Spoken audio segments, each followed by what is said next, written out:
Good evening, friends. Stephen Benoon here with Israeli News Live on our marathon ride here on our Patreon channel. And we have a brand new Patreon subsection there, what they call tiers there. And this one is dealing more with deep inside biblical looks that I'll be sharing as well. You also have your early release tier. And of course, those people that have been in with our program from the beginning, you're still able to remain at the original level that we'd set already. But we started setting up some new things there, mainly because, Patreon is charging us a much higher percentage rate in order to be able to move forward in the way we're doing things. So we also had to increase that as well. But we do thank you really very much for your support. And again, we're trying to produce some very good content for you along the way here. Many of you guys already know this is Daniel chapter 7, verse 25 here, where I shared with you about this decree. Translated as the word law, but it's actually the word decree. It is a Persian word. It's not even a Hebrew word. It's a Persian word, and it literally means a decree. Like in the case of when King Cyrus gave the decree for all Israel to return, for the Jewish people to return back to their homeland and to build to rebuild their temple, to rebuild Jerusalem. That was a decree that he gave to send them back to their homeland. And today I'm going to be looking at a couple of things. One, we're going to be looking at very closely that in comparison to Daniel 7:25 and the book of Revelation, specifically in chapter 12, because they both use that very interesting phrase, time, and a half time. And so I want to go into that. But also, too, I began to think of some very interesting things, and what caught my attention about this, something I'd figured out many years ago anyway, like the state of Israel when they first became a nation in 1948. I used to think that was, wow, what a biblical significance. Abraham, when he was born, according to the biblical calendar timeline, was 1948. So I thought, isn't that interesting? Well, as I've come along in life, I've learned more and more that the Jewish people tend to think well in advance, centuries, in fact, in advance. And when they think like that way in advance, they typically look for little clues and little things there to make it look more as if it is prophetic. And so I knew about the 1948 Israel becoming a nation, also Adam being born in 1948. That's before we get into the BC and AD type of scenario. But then I started thinking about this decree. And it says, and he shall speak words against the Most High, and shall wear out the saints of the Most High, and he shall think to change the season and the decree. And they shall be given into his hand until a time's time and half a time. Now we know this is referring to the Antichrist. That's one thing we do know. But then I thought about what Hebrew word is decree. So I went and I looked it up. Daniel chapter 7, verse 25, and I think I can make this a little bigger for you guys so you can see it a little bit better on your screen there. And then we go to the word laws, and it is H 1882.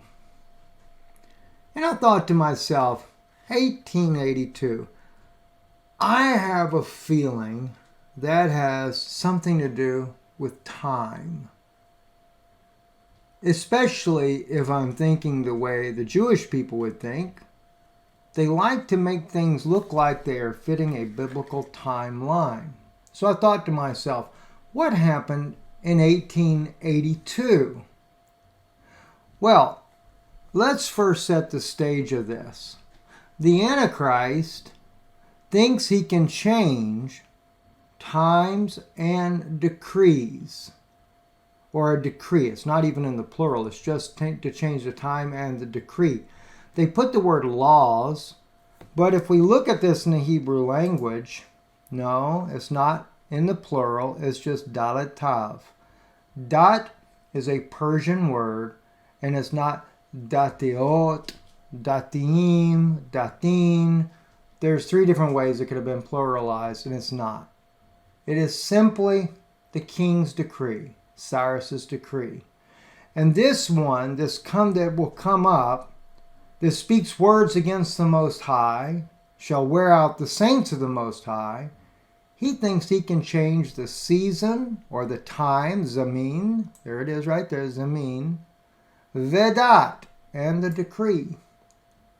That decree was Artaxerxes' decree that was passed down to Darius and then Cyrus to return the Jewish people to their homeland, to rebuild. To what? Rebuild the second temple that had been broken down and to build Jerusalem back again. Okay? That's what they did. Now, interesting, as I said, they shall be given to his hand until a time and times and half a time. If you think of even that, right? Time, times, and half a time. Now, I don't say that this is symbolic, but it is interesting. The first aliyah, official aliyah to Israel was in 1882. Yeah, 1882 was the first aliyah. The second aliyah is 1948, officially, when they became a nation. Okay? So there's your, and I don't know if that's times and time, maybe, who knows? I don't really say that that is. But let's take a look at this right here real quick here. If we go to 1 minute and 47 seconds in this video right here, let me just take you to that spot. If I can get to it without...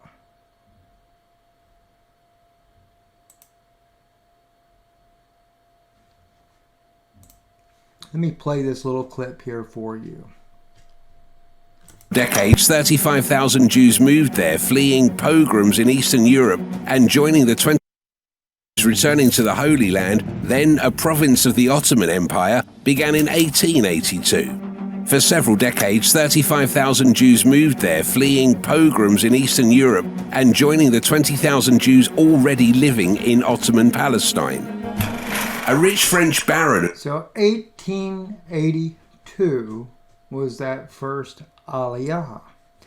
And oddly enough, in 1882, when they began the first official aliyah to Israel because of the pogroms, isn't it interesting that that one that thinks that he can change the times and the decree just so happens to be the Hebrew word for 1882. That's something I thought was kind of interesting. So I got to thinking, is there something else that I'm missing?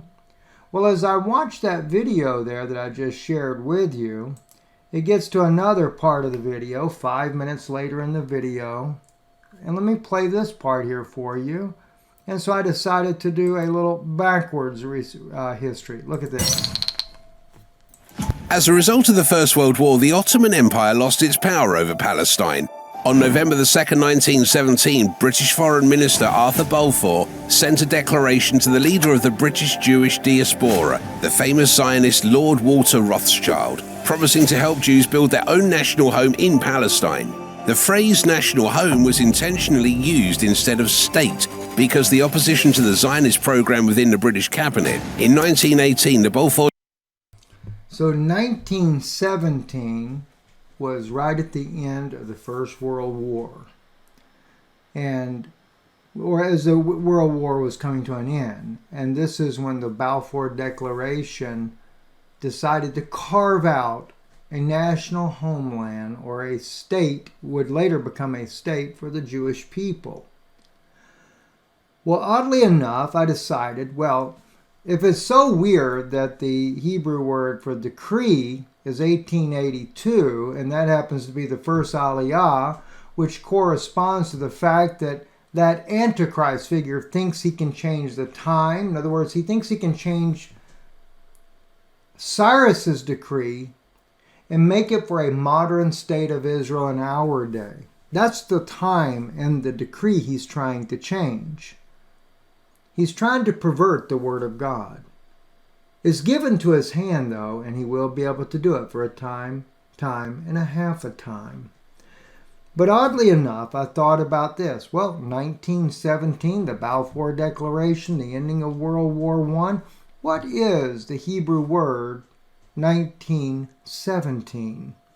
Well, oddly enough, we can find it, in fact, only in the book of Daniel. Nowhere else is it written at. And it is Hadam, the word I have highlighted in yellow. And this is talking about Meshach, it says, therefore I make a decree that every people, nation, language which speak anything amiss against the God of Shadrach, Meshach, and Abednego shall be cut in pieces, and their houses shall be made a dunghill. And the interesting thing here is they did exactly that to the Middle East. They cut the Middle East in pieces in 1917. And they cut it into pieces and they turned it in to a place to where they could carve out a state or a national homeland for the Jewish people. Then we fast forward to 1948. Israel becomes a nation. And of course, it doesn't take long, because they already knew it anyway, that Abraham was born in 1948. The father of Isaac and Jacob, his grandson, that would be the father of the 12 tribes of Israel. I think it's interesting. And also, by the way, Ben-Gurion did not want to call the state Israel. He wanted to call it Judah. But the Catholic Church made him name it Israel. Why would you ask they would do that? It's obvious, isn't it? The Catholic Church wants to make sure that they bring about the 10 tribes. And of course it is the Catholic Church that set up in 1973. They set up that New World Order that made the 10 regions of the world. Something Donald Trump is taking us very rapidly into. And by the way, if you think about that 1973 declaration, let me just see if I still have it up here somewhere. Hopefully I do. I think we do. Yeah, here we go. It's right there.